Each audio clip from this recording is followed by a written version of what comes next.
وصحبه أجمعين والتابعين والتابعين التابعين ومن تبعهم بإحسان إلى يوم الدين. أما بعد، اللهم انفعنا بما علمتنا. Ya Allah, berikan kepada kami manfaat dengan apa yang Kau ajarkan kepada kami. Wa'allimna ma yanfa'una. Ya Allah, ajarkanlah kepada kami yang bermanfaat bagi kami. Allahumma rzuqna ilman nafi'an. Ya Allah, anugerahkan kepada kami ilmu yang bermanfaat, ilmu yang membuat kami semakin takut kepada-Mu dan mendorong kami semakin taat kepada-Mu dan kepada Rasul-Mu. Rabbana zidna ilma warzuqna fahma birahmatika ya arhamar rahimin. Wahai Rabb kami, wahai Tuhan pencipta dan pemelihara kami, Mohon tambahkan kepada kami ilmu, anugerahkan kepada kami pemahaman dengan curahan kasih sayang-Mu. Wahai Zat yang Maha Pengasih, Maha Penyayang. Amin ya Rabbal Alamin. Alhamdulillah, bersyukurillah, segala puja-puji dan keagungan hanya milik Allah dan hanya bagi Allah. Hanya Allah satu-satunya zat yang berhak dipuja, dipuji dan diagungkan. Karena Allah zat yang maha segalanya, maha kuasa, maha sempurna. Tidak demikian dengan diri kita yang hina, yang lemah, yang tidak bernilai apapun. Maka mari kita selalu jaga niat ikhlas kita, bahwa kita berbuat semata-mata ingin mendapatkan penilaian dari Allah saja, dan selalu menjaga diri untuk berharap penilaian atau pujian dan pengagungan dari manusia, karena memang kita tidak layak untuk mendapatkan itu. Karena itulah para ulama kemudian menyebut riya itu adalah syirik kecil, yakni kita mensandingkan pujian untuk Allah dengan pujian untuk kita, padahal kita sudah mengatakan Alhamdulillah, segala pujian itu hanya bagi Allah, hanya milik Allah. Salat dan salam tercurah kepada baginda Rasulullah Muhammad SAW, yang tentu dengan perjuangan dan pengorbanan beliau sampailah ajaran Islam yang mulia, yang sempurna dan satu-satunya yang diterima Allah, yakni ajaran Islam. Dan salah satunya adalah tentu Allah turunkan Al-Quran sebagai sumber hukum dari Islam. Hadirin rahimakumullah, di siang ini kita akan membahas satu tema, Become Stronger, menjadi kuat. Tentu sebagai manusia kita pernah ada posisi lemah dalam menghadapi persoalan, stres berat, ya, bingung, mungkin tuntukan pekerjaan, kadang di rumah tangga juga ada istilah serumah tapi sejiwa, mungkin persoalan anak-anak bertumpuk-tumpuk, dan kalau itu tidak segera diselesaikan tentu akan membuat kita menjadi manusia yang stres, ya, yang lemah menghadapi persoalan, menjadi sangat sensitif, yang memicu kemarahan dan berbagai persoalan-persoalan kejiwaan yang tentu hari ini menjadi amat sangat lumrah terjadi pada mereka-mereka yang jauh dari Islam, dari berat. Tentu ketika kita menghadapi persoalan-persoalan seperti itu, apa kunci yang akan menyelesaikan persoalan itu? Tentu adalah keyakinan kita, yakni belief, keimanan kita. Harus diperkuat keyakinan kita kepada Allah, kepada pertolongan Allah, kepada kasih sayang Allah, kepada rahmat Allah, sehingga ketika kita berada dalam posisi terendah pun tidak membuat kita berputus asa dari rahmat Allah. Sesungguhnya Allah menjadikan kekuatan seorang mukmin ada dalam hatinya, tidak pada tubuhnya. Tidakkah kalian melihat ada orang tua yang badannya lemah tetap mampu berpuasa di siang hari dan qiyamul lail pada malam hari, sedangkan ada seorang pemuda yang kekar, yang mungkin kuat badannya, tapi dia merasa berat untuk melakukan hal tersebut. Apa penyebabnya? Tentu adalah kekuatan iman. Jangankan kekuatan iman, sebenarnya kekuatan yang bersifat moral pun akan membuat orang jadi bangkit. Kita sering melihat bagaimana orang-orang yang secara fisik dia mengalami kekurangan, maaf, misalnya yang cacat tangannya, cacat kakinya, dia jadi juara lari, jadi juara renang, jadi juara lompat tinggi, Itu semua karena dorongan semangat ingin menjadi juara. Apalagi kalau dorongannya iman, itu adalah kekuatan yang paling dahsyat. Maka kata ulama, dalam jiwa yang kuat, tubuh yang lemah akan menjadi kuat. Dan sebaliknya, dalam jiwa yang lemah, tubuh yang kuat akan menjadi lemah. Maka Rasul juga mengatakan orang kuat itu bukan orang yang kuat membanting. Ya, laisa syadid misru, wala walakin syadid, ya, yang berkumpul nafsu indal qadar. Orang yang kuat itu kata Nabi bukan orang yang kuat membanting, orang kuat yang bukan. Tetapi orang yang kuat adalah mampu menguasai dirinya ketika dia marah, mampu mengendalikan dirinya saat dia depresi, saat dia tertekan. Tidak membuat depresi itu melahirkan emosi dan kemarahan yang tidak terkendali. Dari Abdurrahman bin Auf, dia berkata, Rasulullah SAW bersabda, Abu Bakar di surga, Umar di surga, Utsman di surga, Ali di surga, Talha di surga, Zubair di surga, Abdurrahman juga di surga, Sa'ad di surga, Sa'id di surga, Abdullah juga di surga. Tapi sebelum ini dinyatakan oleh Rasul, Abdurrahman bin Auf pernah dinyatakan, Ya Abdurrahman, innaka minal aghniya satadkhulul jannata khabar. Wahai Abdurrahman, engkau termasuk kalangan kaya raya dan engkau masuk surga namun dengan merangkak. Bayangkan sudah dijamin masuk surga, merangkak masih kaget. Kita belum dijamin, gak kaget, biasa-biasa saja. Ini sudah dijamin masuk surga, tapi kata Rasul, engkau masuk surga tapi dengan merangkak. Ya Rasulullah, apa yang menyebabkan aku berat masuk surga merangkak sementara sahabat yang lain lari seperti kilat? Hartamu ya Abdurrahman, hartamu yang banyak itu masih memberatkan Islam. Padahal bayangkan, harta sedangkan itu adalah harta yang halal pasti, tapi itu pun masih memberatkan. Lantas apa ya Rasulullah yang membuat kau bisa berlari menuju surga? Infakkan lagi di jalan Allah, lebih banyak lagi. Hanya Allah menginfakkan lagi. Ya, 1000 dinar, 700 ekor unta, puluhan barang dagangan terus. Maka Rasul berkata, Ya Abdurrahman, maka sekarang kakimu berguna untuk berlari menuju surga. Motivasi keimanan atas ucapan Rasul dan jaminan surga itu yang membuat Sayyidina Abdurrahman tidak hitung-hitung lagi untuk berinfak. Mungkin kalau mau dikalkulasi sekarang triliunan barangkali itu. Maaf. Bahkan sahabat itu digambarkan ketika perang Khandaq, perang Ahzab, yang menghadapi sekutu. Ketika Quraisy Yahudi bersatu untuk menggempur mereka di Madinah, padahal itu posisi yang sangat-sangat kritis. Madinah itu dikurung oleh gunung, tapi di depan terbuka. Dan perhitungan Quraisy dan sekutunya, ini kalau kita serang dari depan, habis sudah kaum muslimin, Islam selesai sampai di situ. Karena bayangkan, di belakang terkurung mungkin model U, di depan terbuka, sehingga masuk dari depan. Di dalam juga ada Yahudi yang memberontak, dijepit. Setelah hitungan manusia, Islam selesai sampai di situ. Maka dengan pertolongan Allah lewat Ibnu Salman Al-Farisi dibuatlah Khandaq. Nah, yang luar biasa, ketika pasukan sekutu itu datang, walamma ra'al mu'minuna al-ahzaba, dan ketika orang-orang mukmin itu melihat golongan-golongan yang bersekutu itu, dari Quraisy dan suku-suku lain bersekutu, apa yang mereka katakan? Qalu hadza ma wa'adana Allah wa rasuluhu wa sadaqa Allah wa rasuluhu. Ini dia yang dijanjikan Allah dan Rasulnya, dan maha benar janji Allah dan Rasulnya.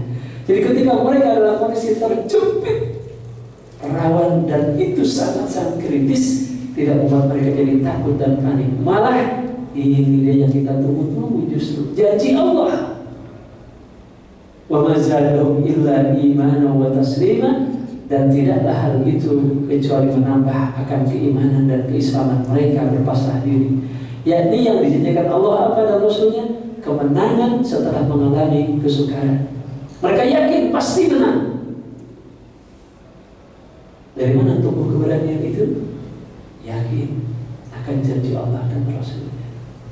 Titik-titik kritis, seperti Nabi Musa pada titik kritis, sudah di sana laut lepas, di sini pasukan Fir'aun, tapi karena yakin dengan janji Allah, Allah beri jalan keluar. Bahkan juga di saat itu minal mu'minan rijalun shadaku ma ahadullah alaihi. Di antara orang mukmin itu ada orang-orang yang menepati apa yang telah mereka janjikan kepada Allah.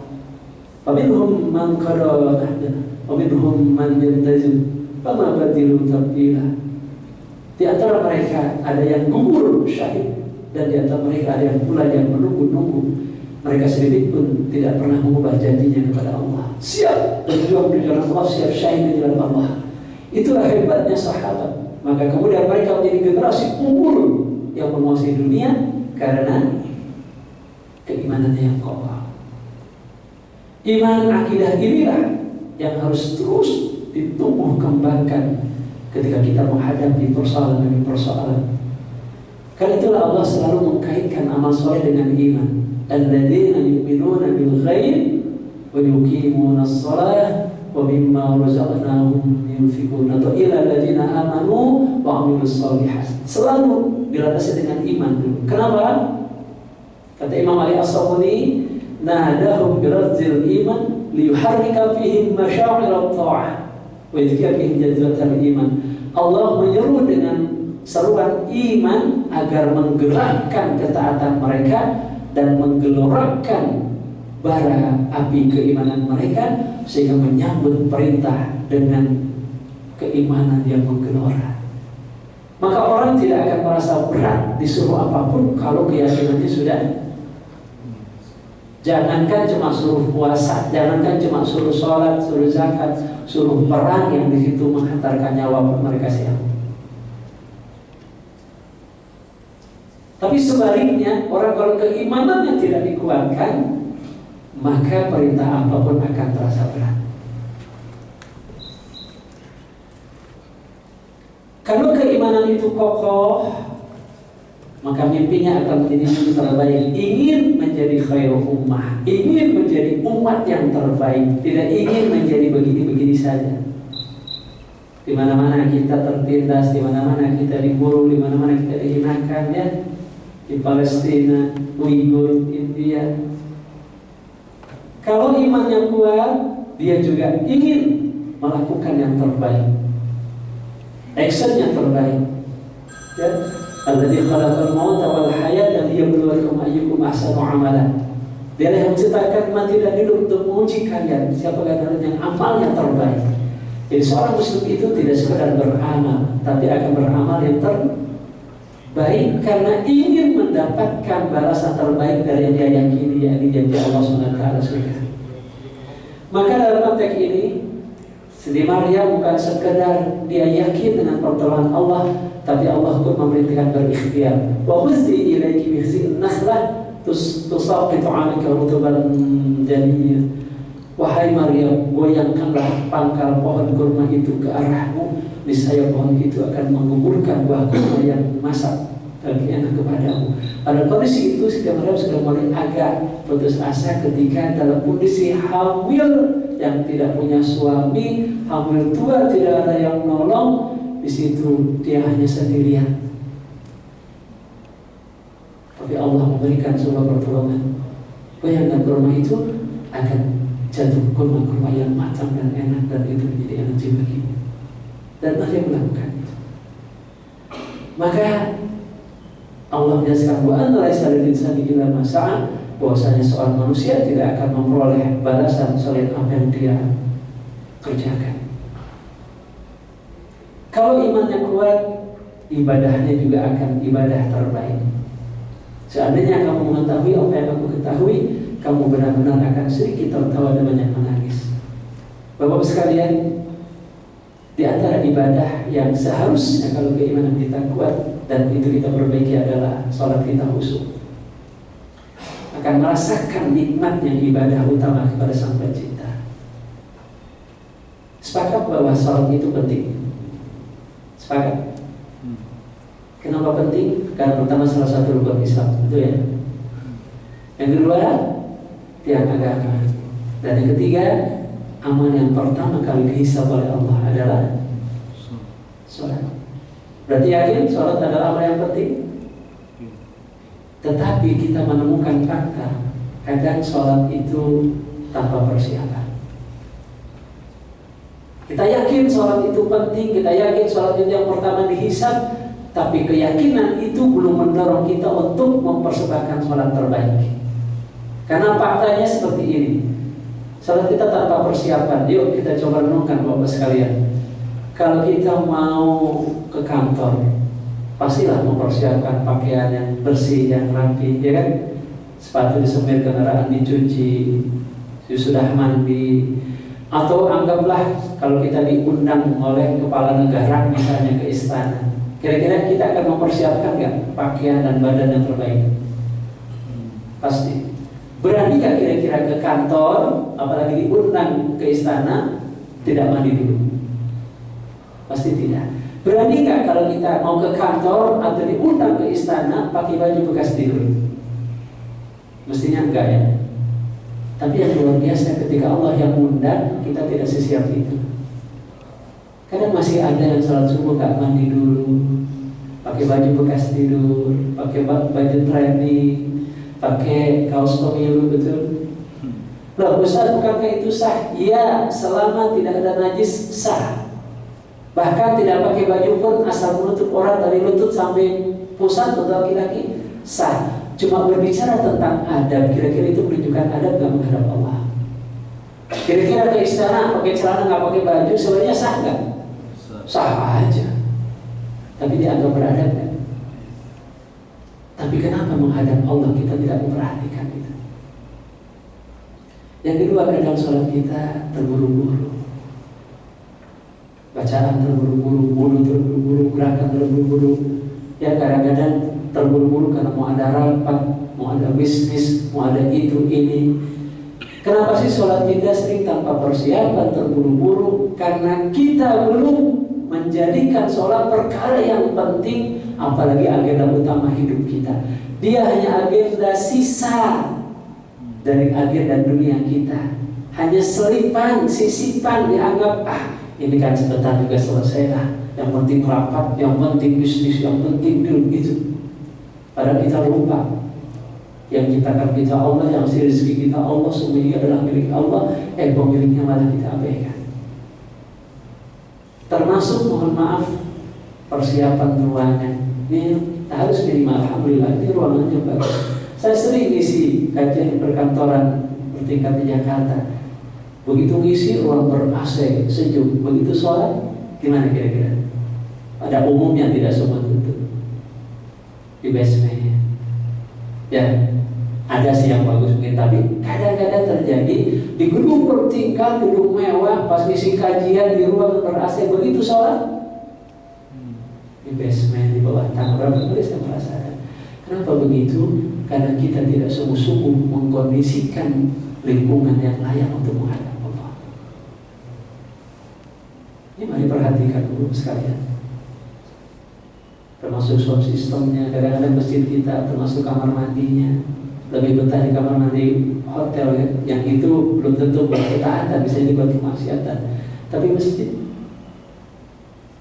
padahal Allah berfirman, ya Adam khudhu zinatakum 'inda kulli masjid, wa anak Adam, pakailah pakaian terindah setiap kali ke masjid, yakni pakai pakaian terbaik ketika akan menghadap Allah. Memakai wangi-wangian, bahkan bersiwak dianjurkan. Yang ketiga, kadang sholat kita tanpa penghayatan.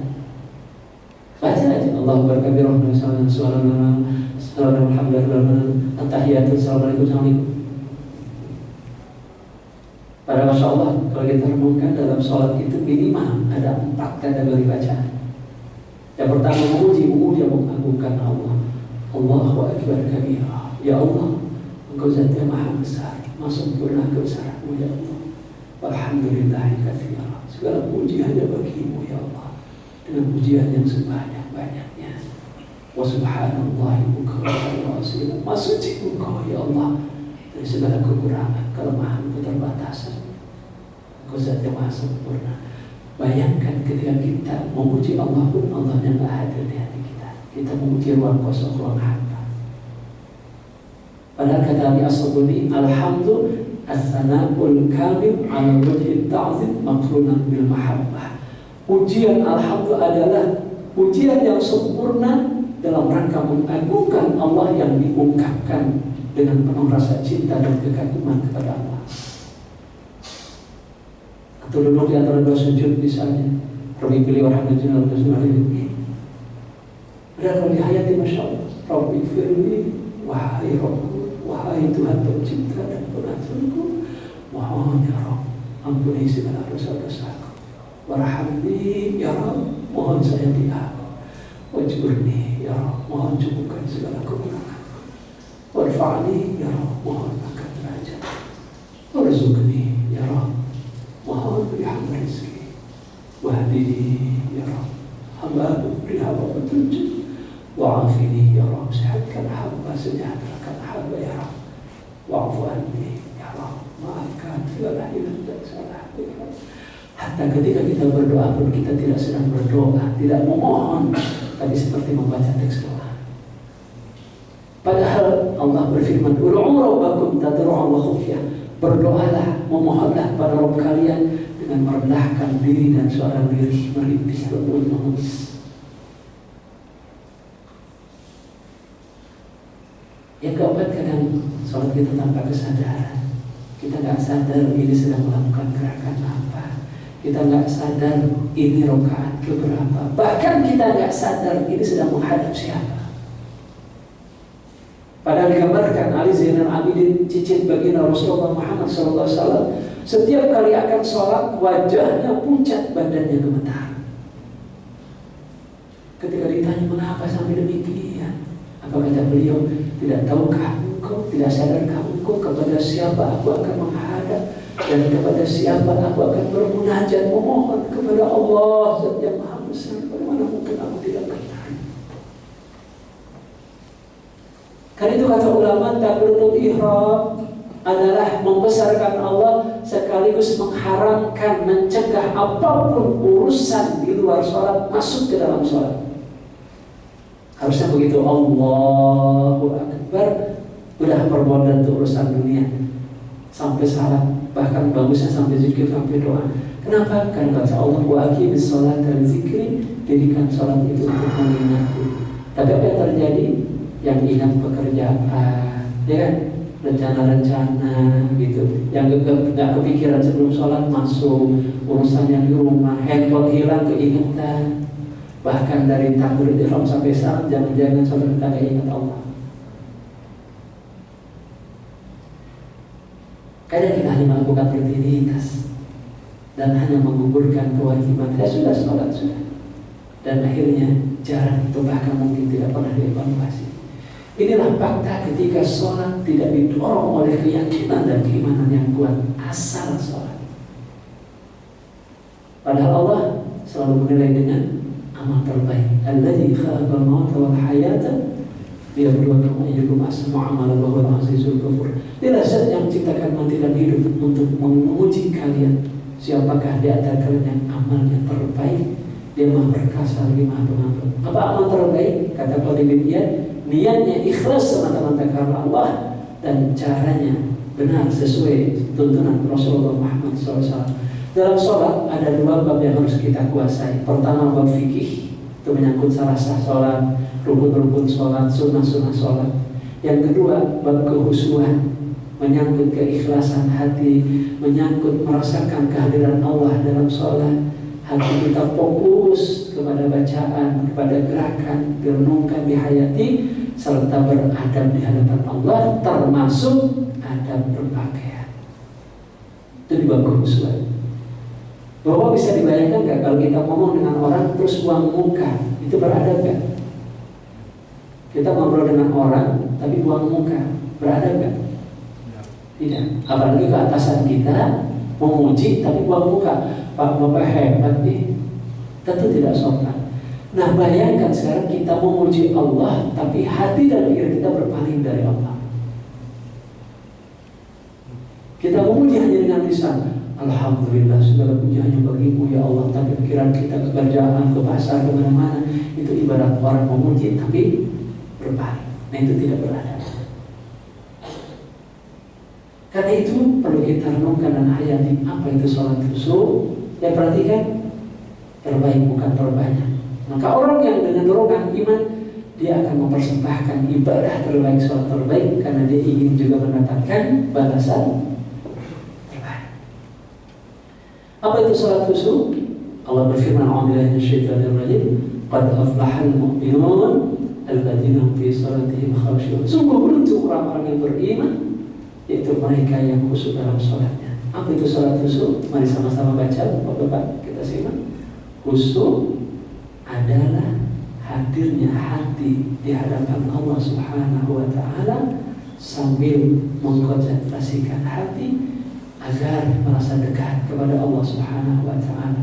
Dengan demikian akan membuat hatinya tenang, tenang juga jiwanya, tenang pula gerakan-gerakannya, tidak berpaling hatinya dari Allah, beradab di hadapan Rabb-nya, konsentrasi terhadap apa yang dia katakan yang dibacaan sholat dan yang dia lakukannya di gerakan sholat dari awal sampai akhir, jauh dari waswas syaitan dan pemikiran yang jelek.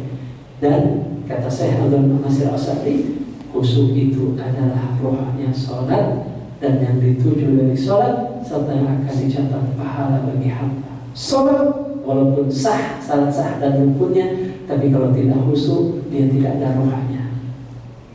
Karena itu kata ulama, kalau syarat sah, rukun sholat menentukan sah tidaknya sholat, diterima tidaknya sholat. Tapi kalau kekhusyuan itu menentukan kualitas pahala sholat kita.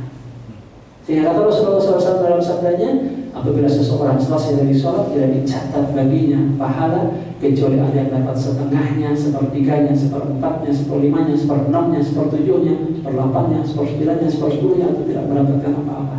Tergantung apa? Seberapa persen dia mengingat Allah dalam sholat, menghayati bacaan dan menghadirkan hati. Ibaratnya kalau saya mau ikut ujian, saya sudah mendaftar, saya sudah datang ke lokasi ujian, saya sudah mengisi berkas ujian, saya sudah menyerahkan ke pengawas. Sudah sah belum saya ikut ujian? Sah, tapi pasti 100 kan nilainya? Belum tentu. Bisa iya, bisa 0, bisa 20, 30. Nah, sah tidak sah, diterima tidak diterima, itu berfikih. Syarat sah, rukun. Sementara berkhusyuk menyangkut nilai kualitas pahala kita. Nah ini tentu menjadi problem kita. Nah keimanan kita harus diperkuat, dan Cipta Quran mempersembahkan satu acara yang Become Stronger, yakni sebuah acara yang tentu dikemas ya dalam bentuk entertainment yang nanti akan dipaparkan oleh Kredit, di mana di sini Magic Quran itu nanti akan menghadirkan beberapa penjara ya, jadi Profesor Dr. Safi Antonio ya, kemudian Ustaz Faris Muki, Dr.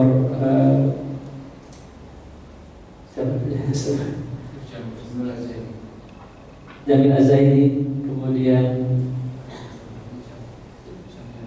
dan yang ini Masya Allah dari rumah Arigi Nanjar, Pak Arigi Nanjar, Pak Fatih Karim ya, Bu Eli Risman, kemudian Aziz Hijrah dari Erlino ya, dan juga Coach Hari. Mudah-mudahan ini menjadi sebuah acara yang menggugah kesadaran kita, yang akan menguatkan keimanan kita dengan dorongan Quran. Ya, insyaallah nanti tanggal 14 ya, hari Sabtu 14 Desember 2024 di kota Casablanca. Insyaallah. Nah, mungkin nanti lebih jauhnya akan dijelaskan oleh ya, itu mungkin gambaran Bapak sekalian bagaimana kita menguatkan keimanan agar mendorong amal kita menjadi amal terbaik. Ya, termasuk di dalamnya adalah sholat yang khusyuk dan terbaik. Maka barangkali sebelum nanti Kandiri menyampaikan pemaparan, kalau ada yang ingin didiskusikan, dipersilakan. Baik, jemaah sekalian, setelah kita menyimak kajian hari ini tentang Become Stronger, pada Bapak Ibu yang mau bertanya atau menambahkan, kami persilakan.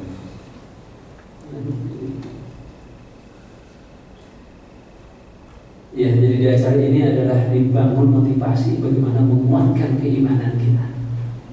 dengan terinspirasi dari Quran. Tapi kalau sholat khusyuk memang kita ada training khusus ya, training sholat khusyuk untuk bagaimana meraih khusyuk dalam sholat. Insyaallah nanti di Kota Sabangka ya. Iya. Ini.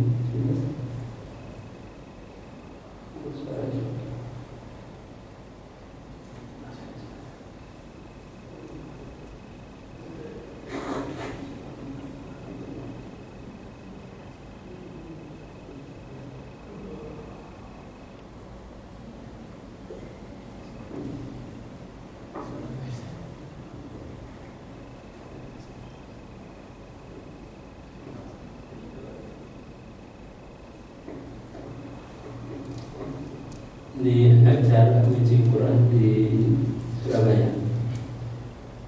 Alhamdulillah jadi di 3 kota di Indonesia, di Makassar, Surabaya, dan di Jakarta, dan di 2 kota di Jepang, di Yokohama dan di Kobe. Insyaallah. Mohon maaf suaranya agak keluar.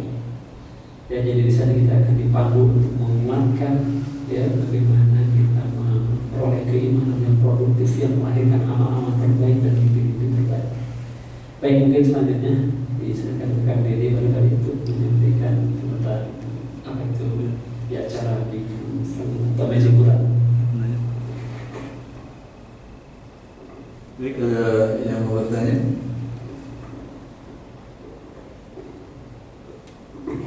Ustaz, kerja itu kan merupakan ibadah. Ada slogan yang mengatakan bahwa kerja adalah selingan daripada ibadah. Artinya adalah kita fokus untuk ibadah, bukan berarti ibadah adalah selingan dari kerja. Nah, untuk menguatkan hal tersebut, kira-kira ada strategi atau gimana saja agar menjadi kerja itu adalah selingan dari ibadah?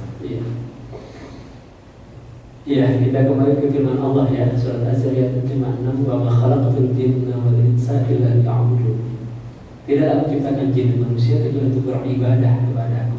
Beribadah bahasa Arab, bahasa Indonesia adalah penghambaan, atau mungkin bahasa kasarnya perbudakan. Kita ini memperbudak diri kepada Allah. Maka ulama memaknai ibadah itu adalah ketaatan, ketundukan, kepatuhan, penghambaan. Maka sebenarnya yang disebut ibadah memang bukan sekedar ibadah ritual. Kerja pun ibadah, berumah tangga pun ibadah. Bahkan sebenarnya ekonomi politik pun bisa jadi ibadah ketika 2 syarat dipenuhi. Yang pertama, niatnya ikhlas karena Allah. Yang kedua, caranya sesuai dengan tuntunan Rasulullah, Al-Quran maupun Sunnah.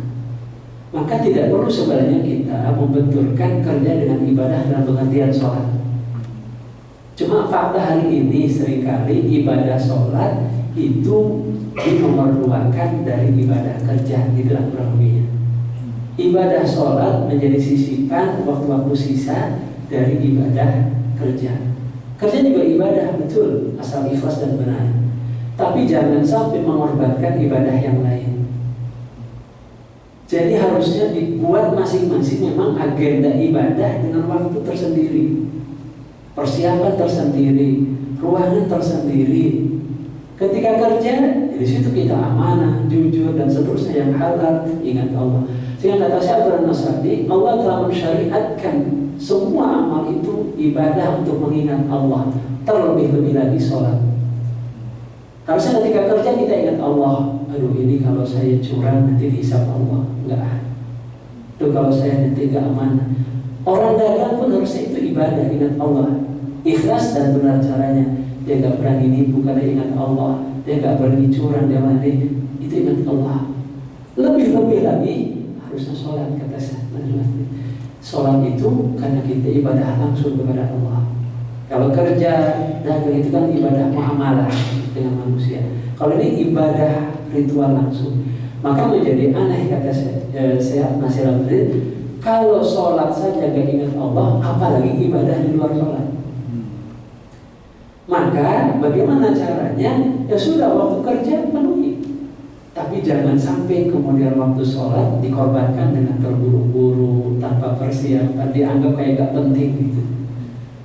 Maka masing-masing saja agendakan. Kita anggap sholat itu agenda penting, kerja juga agenda penting. Bahkan kalau diurut ini lebih penting misalnya. Maka siapkan waktunya secara khusus. Hayati bacaannya, tumakninah gerakannya. Berarti nanti sholatnya lama. Iya, Rasul itu sholatnya lama. Bapak-bapak, kira-kira lebih sibuk kita dari apa Rasul? Lebih sibuk kita atau lebih sibuk Rasul? Rasul itu kepala negara, panglima perang, ya. Bukan hanya kepala keluarga loh. Kita mungkin ketua RT juga enggak gitu. Kita kan hanya kepala keluarga dari nafkah dan sholat ibadahnya kan. Rasul itu kepala negara, panglima perang, kepala keluarga, tapi sholatnya lama, khusyuk. Kenapa? Karena beliau saat menghadap Allah, beliau fokus dipersiapkan. Saat mengurus negara, fokus dipersiapkan. Saat mengurus keluarga, fokus dipersiapkan. Nah, kita yang seringkali terjadi waktu untuk Allah itu seringkali tidak diberi waktu khusus, tidak fokus. Apalagi kalau bekerja, kenapa? Harus pilih, mas saya sedang melatih untuk memaksa saya betah berlama-lama dengan Allah. Dari mulai tahajud sampai qobliyah subuh, sampai sholat subuh dan sampai suruh itu enggak paling apapun langsung handphone semua saya simpan di rumah supaya fokus zikir, doa di situ. Terus setelah itu saya masih sempat untuk berangkat kerja. Saat kerja juga begitu, fokus gitu. Saat ke rumah tangga, fokus itu kan ibadah juga. Nah, ini masalahnya adalah memanage waktu dan keseriusan untuk. Nah, kadang-kadang sholat itu kan tapi terburu-buru gitu ya, tanpa persiapan karena dianggap mungkin tidak penting. Coba kalau dianggap penting, seperti kita menganggap penting kerjaan, kita persiapan badan, pakaian, waktu dipersiapkan yang khusus. Kerja aja kita nggak takut telat, kenapa sholat kita nggak takut telat misalnya? Maka kalau ditata semuanya, justru sholat itu jadi ibadah, kerja jadi ibadah, rumah tangga jadi ibadah, bermasyarakat jadi ibadah, semua jadi berpahala insyaallah. Nah, cuman faktanya seringkali ibadah sholat tidak diberi perhatian khusus. Tadi hanya sekedar sholat sampingan, hanya sekedar selingan gitu kan. Itu kan kita yang memposisikan. Harusnya kan tidak begitu. Pada istilah me time, ya buatlah me time untuk dengan Allah. Rasulullah biasanya menjelang setelah sholat isya menjelang tidur itu beliau bercengkrama dengan keluarganya. Bercengkrama sampai mereka puas, sudah Rasul tidur, nanti Rasul bercengkrama dengan Allah di tengah malam. Itu me time Rasul dengan Allah. Kalau Rasul lebih lama lagi, mungkin sekian jam sampai subuh, sampai suruk, sampai duha beliau. Dari mulai tahajudnya, jam 12, jam 1, kita kadang setengah 4 mepet ke subuh gitu tahajud juga. Rasul dari jam 1 terus sampai duha, jam 9 beliau baru kembali ke rumah, baru ngurus ke dunia yang lain. Memang dibagi waktunya. Oke, kalau kita nggak memungkinkan karena kerja harus berangkat subuh, ya di waktu libur minimal. Atau setidaknya kalau toh itu memang waktunya mepet, ada sebenarnya triknya. Misalnya apa? Katakanlah imamnya cepat, nah imam cepat harusnya nggak cepat sih, katakanlah sedang. Tapi waktunya katakanlah istirahat harus makan juga. Tetap bacaannya tartil, dipahami, dihayati, tapi mungkin dibaca yang pendek-pendek bacaannya. Ya, misalnya tidak perlu Rabbana lakal hamdu bil as-samawati wal ardi, Rabbana wa lakal hamd. Nggak usah Rabbi firli warhamni wa ibni afan wajibni, mungkin panjangan Rabbi firli.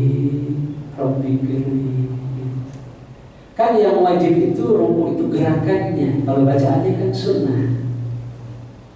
Begitupun sujud, yang wajib itu kan gerakannya yang tumakninah, bacaannya sunnah. Nah, yang sunnah mungkin bisa dalam terdetik didiskon, tapi tetap tampil dihayati, sehingga kita bisa mengingat Allah fokus dalam sholat. Nah, maka bagaimana kita bisa gitu? Kalau kita mengagendakan itu adalah agenda penting juga, sehingga harus minimal saya setengah jam sebelum waktu sholat itu pasang alarm.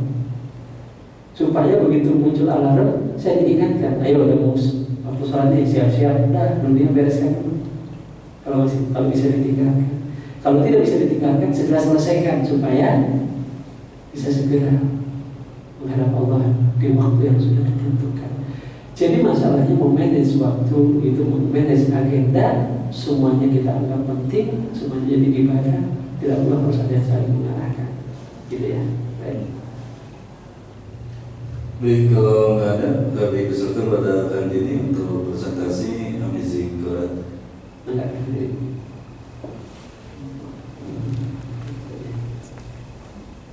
sedikit aja. Ya. Assalamualaikum warahmatullahi wabarakatuh. Waalaikumsalam. Alhamdulillahirabbil alamin. Wassalatu wassalamu Muhammadin wa ala alihi wa sahbihi ajmain. Amma ba'd. Bagaimana kabarnya hari ini Bapak-bapak? Alhamdulillah. Masih semangat atau sudah mulai lemas ini? Alhamdulillah ya Bapak-bapak ya. Insya Allah di tanggal 14 Desember nanti di Kota Kasablanka kita akan ada event Amazing Quran. Apa itu Amazing Quran? Nah, yang belum pernah ikut mungkin saya perkenalkan sedikit ya. Amazing Quran itu adalah sebuah event yang kita belajar Al-Quran bersama guru-guru yang terbaik kita. Di situ tadi sudah dibacakan oleh Ustaz. Nanti kita akan belajar dari mereka bagaimana cara mereka bisa bertahan dalam situasi tekanan, bagaimana mereka bisa bertahan selama ini dalam kondisi yang begitu tertekan, bagaimana mereka bisa bertahan dalam menghadapi segala ujian. Tentu saja orang-orang guru-guru kita di sini sudah mengalami melewati masa-masa yang mungkin kita juga pernah merasakan, masalah di keluarga, masalah di rumah tangga, secara umumnya ya, keluarga kecil, keluarga besar, belum masalah di kantor, belum di jalan. Jadi problem-problem kehidupan sehari-hari yang kita hadapi itu akan menjadikan kita depresi. Nah, kita akan belajar dari guru-guru kita yang terbaik. Bapak-bapak, ibu-ibu, saya mau tanya di sini, tahu kasus kemarin yang seorang anak membunuh bapaknya, membunuh neneknya, pernah tahu beritanya Pak? Pasti kita semua sudah pernah baca ya kan? Kemudian pernah tahu berita kalau di Jepang itu banyak orang yang bunuh diri, padahal mereka punya rumah, punya kekayaan, punya karir bagus, punya mungkin istri cantik, mungkin punya keluarga yang besar, tapi kenapa mereka bunuh diri? Karena mereka lemah secara mental. Kalau dalam Islam imannya lemah. Nah, nanti di Cinta Quran, di Amazing Quran kita akan membahas lebih detail dengan guru-guru kita, sehingga kita akan menjadi pribadi yang siap menghadapi permasalahan di rumah. Kadang-kadang kita pulang ketemu sama orang di jalan karena macet, marah-marahan, lempar sana lempar sini, ke rumah marah sama istri. Kemudian anak terbengkalai, akhirnya anak depresi karena ditekan. Pokoknya kamu harus jadi ini, pokoknya kamu harus ini, kamu harus ini. Akhirnya anaknya mencari pelarian di luar. Nah, nanti kita akan belajar dari Bu Edi, nanti kita akan belajar dari Coach Jamil juga, bagaimana caranya manajemen rumah tangga, bagaimana manajemen diri, gitu, nanti sehingga kita menjadi pribadi yang produktif di rumah, produktif di lingkungan, dan produktif di tempat kerja. Dan insya Allah itu niatnya nanti dengan mengadakan event ini kita untuk sebagian dari pembelian tiketnya itu untuk untuk Indonesia Bisa Baca Quran. Karena di Indonesia ada sekitar 67% penduduk Indonesia yang tidak bisa baca Quran. Ya, kita programnya adalah program Indonesia Bisa Baca Quran, mewujudkan Indonesia Cinta Quran. Dan itu yang saya sampaikan. Kemudian satu lagi ya Ustaz, ada program sholat khusyuk bersama Ustaz Harun Rashid. Kemudian ada program kita yang Quranic Parenting. Jadi kalau yang mau tahu lebih detail tentang Quranic Parenting sama sholat khusyuk, ya Quranic pemilikan ya Ustaz ya. Boleh nanti ditanyakan ke saya nanti sama saya sama tim. Kemudian untuk hari ini untuk Amazing Qurannya nanti kita kasih diskon khusus untuk hari ini ya. Untuk tiket silvernya sudah habis, yang ada tersisa sekarang tiket gold. Nanti jika ada bapak-bapak yang mau ikut, dan insya Allah nanti kita akan berikan diskon khusus untuk bapak-bapak. Kemudian kita di sini ada sekarang kan musim hujan gitu ya, musim hujan mungkin sering mual atau sakit atau pusing ya masuk angin, kita ada produk Aman Nabi di sini ya. Aman Nabi produk herbal sesuai dengan tuntunan Nabi dan Al-Quran juga. Ini ada yang ukuran kecilnya itu 17.000, ini ada 3 saset. Jadi seperti tolak angin bentuknya, bisa diminum melalui teh atau teh hangat ya, atau diminum air putih juga bisa, diminum langsung juga bisa. Dan untuk yang paket besarnya sekitar 150.000. Kemudian bapak-bapak yang mau bawa pulang Amazing Box boleh. Jadi ada tabungan setiap subuh ya, malaikat mendoakan orang yang bersedekah subuh. Mungkin kita sering merasa bahwa wah 100 rupiah itu nggak berharga, wah ini buang aja deh. Kadang-kadang ketemu di jalan dibuang. Padahal itu di hadapan Allah 100 rupiah itu besar gitu. Kita walaupun kita nemu di jalan, semua masukkan ke situ, boleh dibawa pulang. Mungkin kita melihat 100 rupiah, 200 rupiah dibuang gitu. Tapi kalau dimasukkan ke situ untuk membantu program Indonesia Baca Quran, pesantren tunanetra, kita Quran Center, Masjid Yokohama, di hadapan Allah insya Allah besar, walaupun 100 rupiah. Terima kasih Bapak Ibu atas perhatiannya. Kurang lebih maaf. Assalamualaikum warahmatullahi wabarakatuh. Waalaikumsalam.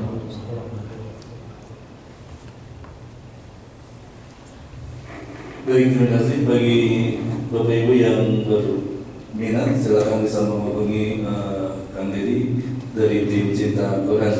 Dan kajian hari ini karena waktu juga telah berakhir, sebelum berakhir mohon Ustaz untuk memberi doa. Mudah-mudahan kita selalu ada dalam keadaan sehat walafiat dan mendapatkan ilmu yang bermanfaat. Amin. A'udzubillahi minasyaitonir rajim. Bismillahirrahmanirrahim.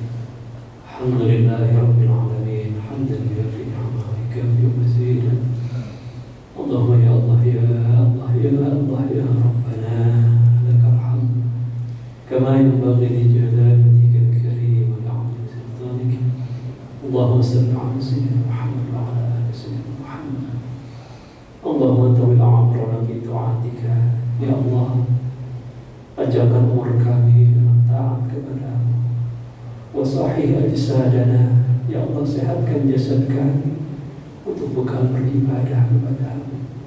Wa nawwir qulubana ya Allah, sinari hati kami dengan sinar hidayah-Mu. Wa wasi' arzaqana ya Allah, luaskan rezeki kami dengan rezeki yang halal yang barakah. Wa tsabbit imanana ya Allah, mohon teguhkan keimanan kami. Waqdi hajatina ya Allah, penuhi segala kebutuhan-kebutuhan kami. Wa hasil maqasidana ya Allah, hasilkan segala maksud-maksud kami. Wa ja'alna wa azwajina wa auladan wa zurriyyatana min ahli al-Qur'an. Ya Allah, jadikan kami, pasangan hidup kami, anak keturunan kami menjadi ahlul Qur'an yang bisa membacanya dengan tertib, bisa memahami dan menghayati isinya, bisa mengamalkan dan mendakwahkannya ya Allah. Allahumma ya Allah, jadikan Quran lana fid dunya qarina. Jadikan Quran sebagai teman pengiring langkah-langkah hidup kami di dunia ini ya Allah. Wa fil qabri munisa. Ya Allah, jadikan Quran bagi kami kelak di alam kubur, saat kami gelap sendirian ketakutan, Quran datang menjadi penghibur kami. Kiamat syafi'ah ya Allah, jadikan Quran kelak pada hari kiamat sebagai penolong kami. Wa 'ala siratil murah. Ya Allah, jadikan Quran kelak saat kami menyeberang jembatan di atas neraka jahanam ya Allah. Quran datang menjadi cahaya yang menerangi langkah-langkah kami sehingga kami tidak terpeleset ke neraka jahanam ya Allah. Wa ila jannati rafiqa ya Allah, jadikan Quran bagi kami sebagai teman pendamping kami menuju surga. Wa minan nari sitra wa hijaba, dan jadikan Quran ya Allah bagi kami sebagai penghalang kami dari azab neraka. Walikul khairin imam wa dalila, dan jadikan Quran bagi kami bagi setiap kebaikan yang kami lakukan menjadi dalil, menjadi tuntunan sehingga kami bisa mempertanggungjawabkan kami kelak di hadapan Allah Subhanahu wa taala. Wa sallallahu ala sayyidina Muhammad wa ala alihi wa sahbihi wa baraka wa sallam. Subhana rabbika rabbil izzati amma yasifun wa salamun alal mursalin. Alhamdulillahi rabbil alamin. Al-Fatihah. Iya,